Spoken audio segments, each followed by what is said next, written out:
போய் ராஜலட்சுமி சொல்கிறாங்க, மலரு நீ பண்ணது தான் சரி, நீ இந்த வீட்டு பொண்ணுடி, நாங்கள் சொன்ன மாதிரியே பண்ணிட்ட, அந்த மதிட்ட மட்டும் பேசவே பேசாத அப்படிங்கும்போது, அத்தை நான் பேசல அத்தை விடுங்க அப்படிங்கிறாங்க.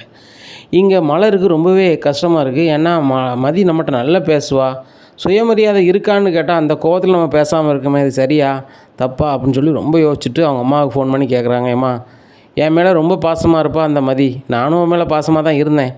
அவள் வீட்டில் கடைசியாக வந்து சொல்லையில் எனக்கு சுயமரியாதை கிடையாது, அதனால தான் நீங்கள் வந்து அவங்க சொல்கிறதெல்லாம் நீங்கள் பண்ணிகிட்ருக்கீங்க வச்சிட்ருக்கீங்கன்னு பேசணுன்னு எனக்கு ஒரு மாதிரி ஆயிடுச்சுமா. அதுபோக எங்கள் வீட்டில் நான் வந்து மதி கூட பேசவே கூடாதுன்னு நினைக்கிறாங்க, அது சரியாம்மா அப்படிங்கிறாங்க. இதை கேட்டுட்டு அவங்க அம்மா, உன் வாழ்க்கையை நீ வந்து தப்பாக தேர்ந்தெடுத்துட்ட மலரு, நீ வந்து அந்த வீட்டுக்கே போயிருக்கக்கூடாது வைக்கக்கூடாதுன்னு அழுகுறாங்க. இல்லைம்மா என் வாழ்க்கை இப்படி தான் இருக்குது, பாக்கியராஜன் நல்லா பார்த்துக்கிறாரு வச்சுக்கிறாரு, எனக்கு நல்ல வாழ்க்கை தான் கிடச்சிருக்குமா.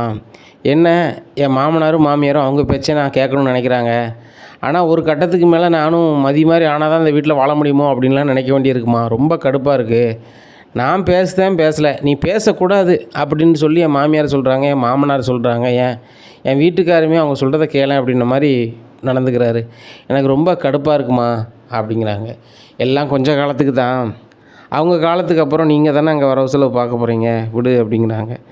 என்னம்மா சொல்கிறது அப்படின்னு சொல்லிட்டு இது பண்ணிகிட்டு இருக்காங்க. மறுநாள் ஆகுது.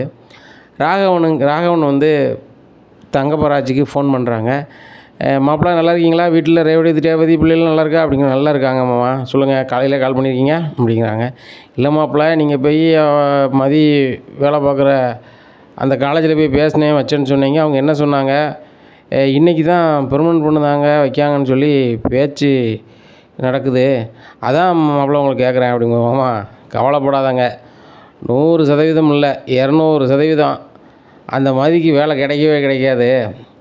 அந்த ஓனரை பார்த்தே நான் சொல்லிட்டேன், இந்த மாதிரி பெர்மனன்ட் பண்ணக்கூடாது வைக்கக்கூடாது என்ன அப்படின்னு சொல்லிட்டேன். அவரும் நான் என்னால் முடிஞ்சதை பண்ணிடுறேன் அப்படின்னு சொல்லிட்டாரு, அதனால் வாய்ப்பே இல்லை, அடுத்த லிஸ்ட்டில் இருக்கவங்களுக்கு தான் கிடைக்கும் அப்படிங்கிறாங்க. உடனே சரி மாப்பிள்ளை ரொம்ப சந்தோஷம் அப்படிங்கும்போது, ஏங்க மாப்பிள்ளை என்னங்க சொன்னார் அப்படிங்கும்போது, ராஜலட்சுமி இந்த மதியே நம்ம வீட்டில் நம்ம பேச்சை கேட்காம அலைஞ்சிக்கிட்டு இருக்கா, இந்த வேலை இருக்கிறது ஊரில் தானே, வேலையை தான் மாப்பிள்ளை ஒன்றும் இல்லாமல் ஆக்கிட்டாரே, அது தெரியாமல் இவள் காலேஜுக்கு வரப்பட்டு இருக்கா, போட்டும் அங்கே போய் தெரிஞ்சுக்கிடட்டும், வேலை நம்மளுக்கு கிடையாது, இனிமேல் நம்ம வீட்டில் தான் இருக்க போகிறோம், மலர் மாதிரி சோத்தை பொங்கிக்கிட்டு ஒரு மூலையில் தான் இருக்க போகிறோம் அப்படின்னு தெரியட்டும் அப்படிங்கிறாங்க. ஏங்க ரொம்ப சந்தோஷங்க, இந்த மதிக்கெல்லாம் இது வேணுங்க, புருஷன் சொல்ல கேட்டுக்கிட்டு மாமியார் சொல்ல கேட்டுக்கிட்டு வீட்டில் சோறு பொங்கிட்டு இருப்பாளா, இவள் காலேஜுக்கு போகிறேன் அங்கே போகிறேன்னு என்னங்க பண்ணி கிழிக்க போகிறா அப்படிங்கிறாங்க. இங்கே மதி வராங்க, வந்துட்டு இவங்க இப்படிலாம் பேசுகிறாங்களே அப்படின்னு சொல்லிட்டு கடந்து ஒரு ஆட்டோ பிடிச்சி காலேஜுக்கு போகிறாங்க.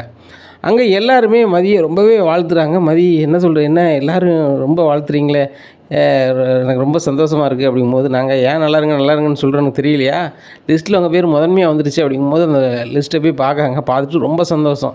பிரின்ஸ்பாலாக இருக்கட்டும், கரஸ்பாண்டராக இருக்கட்டும், எல்லாருமே நன்றி சொல்கிறாங்க. ஏம்மா நன்றி எனக்கு சொல்லாதம்மா, உன் தன்னம்பிக்கைக்கு சொல்லுமா, நீ பிடிக்காத கல்யாணத்தை பண்ணிக்கிட்டாலும் தன்னம்பிக்கை அங்கே வந்து வேலை பார்த்துட்ருக்க, உன்னுடைய வேலையால் உன்னோட திறமையால் எல்லோரும் உன்னை பாராட்டுற மாதிரி நடந்துக்கிற, உன்னை வேலையிலேருந்து தூக்கணும், அது போக பெர்மனன்ட் பண்ணக்கூடாதுன்னு சொல்லி உங்கள் வீட்டிலேருந்தே வராங்க. அப்போ உனக்கு எவ்வளோ ஒரு நெருக்கடி இருக்குன்னு எங்களால் புரிஞ்சுக்க முடியுது, அதனால தான்மா விரைவாக வந்து அந்த லிஸ்ட்டு வரணும்னு சொல்லி ரெடி பண்ணி வச்சிட்டோம், இன்னும் பெர்மனன்ட் சம்பளம் உனக்கு நல்ல சம்பளம் கிடைக்கும், அது போக நீ நினச்சதை செய்ய முடியும். சொல்லப்போனால் அவங்க வீட்டுக்காரோட நீங்கள் தான் சம்பளம் அதிகமாக எடுப்பீங்க, அவருக்கு ஒரு 50 ரூபா கொடுப்பாங்களா அப்படிங்கும்போது தெரில சார் அப்படிங்கிறாங்க. 45 ரூபா கொடுப்பாங்கன்னு நினைக்கிறேன், உங்களுக்கு ஆரம்ப சம்பளமே 60 ரூபாட்ட வருது, சந்தோஷமாக இருங்க அப்படிங்கிறாங்க. ரொம்ப நன்றி சார் அப்படிங்கிறாங்க. பரவாயில்லம்மா அப்படிங்கிறாங்க.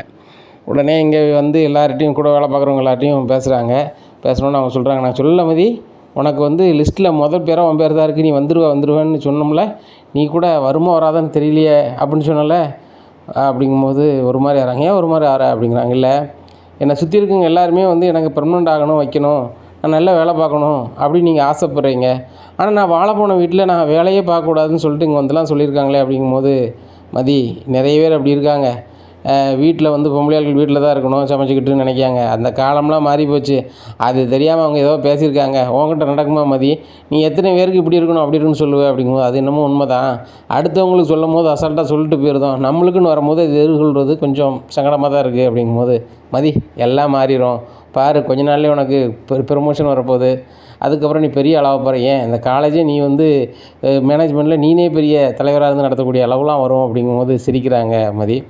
அப்போ வீட்டுக்கு ஃபோன் பண்ணி எங்கள் அப்பாவுக்கு சொல்கிறாங்க. அப்பாவுக்கு ரொம்ப சந்தோஷம்.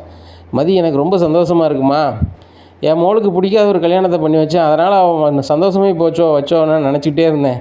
ஆனால் உனக்கு வேலை பெர்மனெண்ட் ஆகி போச்சுன்னு சொல்லும்போது எனக்கு ரொம்ப சந்தோஷமாக இருக்குது, உங்கள் அம்மாட்ட ஃபோனை கொடுக்குறேன்னு சொல்லிட்டு ஏன் பேசுமா அப்படிங்கிறாங்க. உடனே மதி உனக்கு வேலை பெர்மனெண்ட் ஆகி போச்சு, அப்பா ரொம்ப சந்தோஷமாக பேசுகிறாங்க, உண்மை தானே அப்படிங்கும்போது, ஏம்மா உண்மை தான், நான் தான் சொன்னோம்ல எனக்கு வேலை பெர்மனெண்ட் ஆக போகுதுன்ட்டு, என்னை பற்றி கவலையே படாதம்மா, நான் நல்லா தான் இருக்கேன், என்ன எனக்கு வாழ்க்கையை பிடிக்காமல் அமைஞ்சிக்கிட்டுன்னு என்ன நினச்சிட்டு இருக்கீங்க, அதை நான் சரி பண்ணிடுவோம்மா, இனிமேல் வந்து எல்லாமே சரியாயிரும் அப்படிங்கிறாங்க. சரியானா நல்லது தாண்டி, நான் வந்து வீட்டில் வந்து பார்க்கணும், பேசணும், அவங்களும் சம்மந்தியாக வீட்டுக்கு வரணும் அப்படின்னு எனக்கு ஆசை இருக்குடி அப்படிங்கிறாங்க. சரி சரி தங்கச்சிட்ட கொடுமா அப்படிங்கிறாங்க. அவங்ககிட்டையும் பேசுகிறாங்க.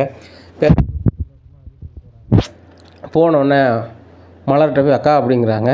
உடனே எதுவுமே பேசாமல் இருக்காங்க. அக்கா உங்கள்கிட்ட மட்டும் நான் ஒன்று சொல்லணும்னு ஆசைப்பட்றேன், இந்த வீட்டில் வேறு யார்கிட்டையும் என்னால் நினைக்கிறத சொல்ல முடியாது, உங்கள்கிட்டையும் ரேவதிட்ட மட்டும்தான் சொல்ல முடியும். எனக்கு வேலை பெர்மனெண்ட் ஆகி போச்சுக்கா, இதை நான் உங்கள்கிட்ட சொல்லணும்னு நினச்சேன், சொல்லிட்டேங்க அப்படின்னு சொல்லி ரூம் பார்த்து போயிடுறாங்க. அங்கேருந்து ரேவதிக்கு கால் பண்ணுறாங்க. ரேவதி அக்கா எனக்கு வந்து வேலை பெர்மனெண்ட் ஆகி போச்சு அப்படிங்கும்போது ரொம்ப சந்தோஷம், தயவுசெய்து வீட்டில் யார்ட்டையும் சொல்லிடாத அப்படிங்கிறாங்க. ஏன்க்கா அப்படிங்கிறாங்க. இல்லை எங்கள் வீட்டில் நீ வேலை பார்க்குறது சுத்தமாக அவங்களுக்கு பிடிக்கல, நீ பெர்மனெண்ட் ஆகிடுச்சு அப்படின்னு சொன்னால் ரொம்பவே கடுப்பாவாங்க, இப்போதைக்கு ஃப்ரீயாக விட்டுரு, நீ எப்பவும் போல் வேலைக்கு போகிற மாதிரி போ அப்படிங்கிறாங்க. சரிக்கா அப்படின்னு சொல்லி அமைதியாக இருந்துடுறாங்க. இங்கே எல்லோரும் வீட்டில் ரொம்ப சந்தோஷமாக இருக்காங்க. மதிக்கு வேலை போயிடுச்சு அப்படின்னு சொல்லி பயங்கர சந்தோஷமாக இருக்காங்க.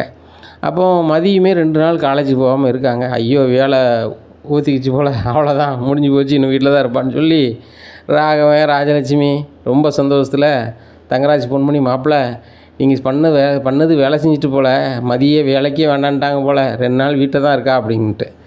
இங்கே மதி தனக்கு வந்து பெர்மனெண்ட் ஆனதுனால ட்ரைனிங்க்கு வெளியூருக்கு வர சொல்லியிருக்காங்க 2 நாள் கழிச்சு, அதனால் 2 நாள் லீவ் கொடுத்துருக்காங்க, அதனால் வீட்டில் இருக்காங்க, அந்த விஷயம் தெரியாது.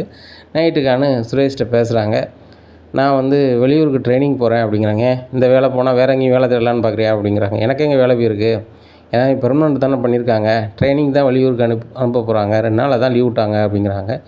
இதை கேட்டால் சுரேஷுக்கு ஒன்றும் உடல, என்னது அப்போ வேலை போகலையா, உன்னை பெர்மனெண்ட் பண்ணிட்டாங்களா அப்படிங்கிறேன். ஏன் வேலை ஏன் போக போகுது, நான் கரெக்டாக வேலை பார்த்துட்ருக்கேன், நான் நல்ல வேலை பார்ப்பேன்னு சொல்லி காலேஜுக்கு தெரியும், அங்கே வேலை பார்க்குற ஸ்டாஃப்லேருந்து படிக்கிறவங்கலேருந்து எல்லாத்துக்குமே தெரியும், அப்புறம் என்ன எதுக்கு வேணான்னு சொல்ல போகிறாங்க அப்படிங்கிறாங்க. இதை கேட்டோன்னே சுரேஷுக்கு ஒன்றும் உடலை, ஃபோனை எடுத்துக்கிட்டு மொட்டை மாடிக்கு போகிறாங்க. மாமா மாமா அப்படின்ட்டு ஃபோன் அடிக்கிறாங்க.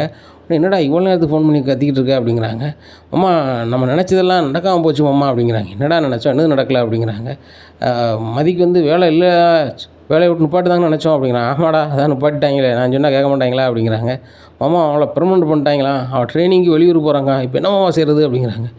என்னடா சொல்கிற, வேலையை பெர்மனெண்ட் பண்ணிட்டாங்க, ட்ரைனிங் வெளியூர் போகிறாளா, அதுக்கு நடக்க வாய்ப்பே இல்லையா அப்படின்னு சொல்லிட்டாரு. மாமா இப்படி தான் சொல்லிகிட்டு இருக்கா அப்படிங்கிறாங்க. மாப்பிள்ள விடிஞ்ச உடனே நான் அந்த கரஸ்பாண்டன்ட் போய் பார்க்க, என்ன எதுன்னு பார்த்துட்டு உனக்கு பேசுகிறேன் மாப்பிள்ள அப்படிங்கிறாங்க.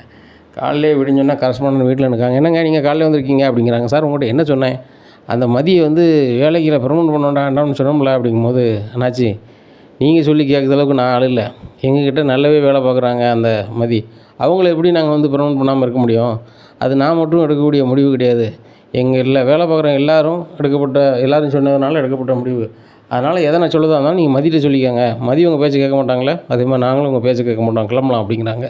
ரொம்ப கடுப்பில் அங்கேருந்து ராகவனுக்கு ஃபோன் பண்ணி சொல்கிறாங்க. மாமா எல்லாமே முடிஞ்சு போச்சு மாமா, இனிமேல் அந்த மதியனை அவனை மதிக்கவே மாட்டா, நல்ல சம்பளத்தில் அவள் பெர்மனெண்ட் வேலைக்கு வந்துட்டா, இன்னுமே அவளை ஒன்றுமே பண்ண முடியாது அப்படிங்கும்போது, என்ன மாப்பிள்ள சொல்கிறீங்க அப்படிங்கிறாங்க.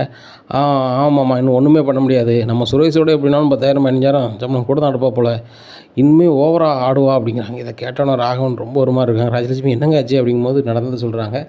ராஜலட்சுமி இதை கேட்டுட்டு, என்னங்க இந்த மதிக்கு வேலாப்பம் பெர்மனெண்ட் ஆகி போச்சா, இன்னும் நம்ம பேச்சை கேட்கவே மாட்டாளா, மாமியார்னு எனக்கு மறுவாதியை கொடுக்க மாட்டாளா அப்படிங்கிறாங்க. ஏய் இந்த வீட்டே மதிக்க மாட்டாங்கிறேன், நீ என்ன பேசிகிட்டு இருக்க அப்படிங்கிறாங்க. இனி என்ன நடக்கும் அப்படிங்கிறத பொறுத்திருந்து பார்க்கலாம். நம்ம சேனலை நீங்கள் மறக்காமல் லைக் அண்ட் சப்ஸ்கிரைப் பண்ணுங்கள். நன்றி, வணக்கம்.